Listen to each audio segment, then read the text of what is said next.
22 years since nearly 3,000 people, men, women, children, police officers, firefighters lost their lives on 9/11. We remember them as heroes, and today we are going to share more about one man who died on 9/11. We have Don Arias joining us today, and his brother was one of the people who died in the 9/11 terrorist attacks. And we're remembering all of those who died today. And Adam, you said that we would have all loved him. He was such a big personality, right? He was a great guy. He was the life of the party. He was a funny guy and really brilliant and well-read.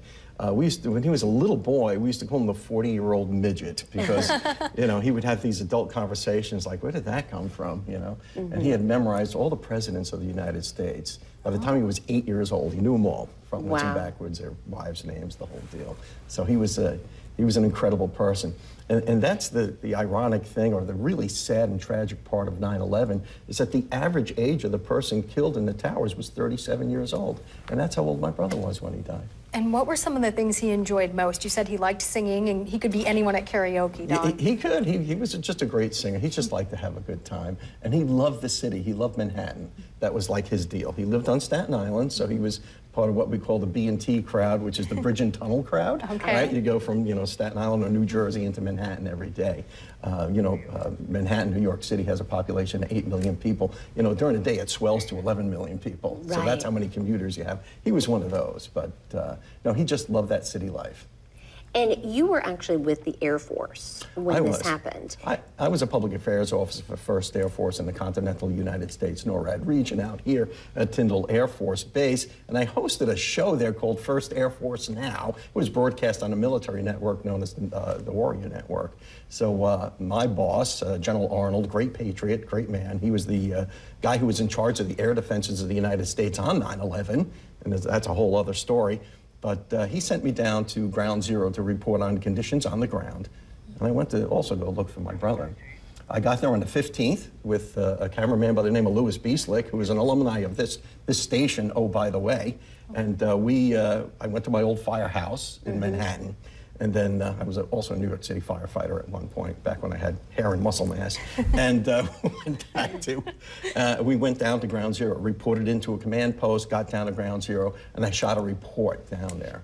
And I was going to, okay, I'm going to try and find my brother. But when you looked around at the scope of the devastation there, you're talking about 110 stories with an acre of office space on each story that had collapsed down to about 6 or 7 stories of rubble times 2. It's amazing they found anybody. It's hard to fathom. How did you find out what happened to Adam?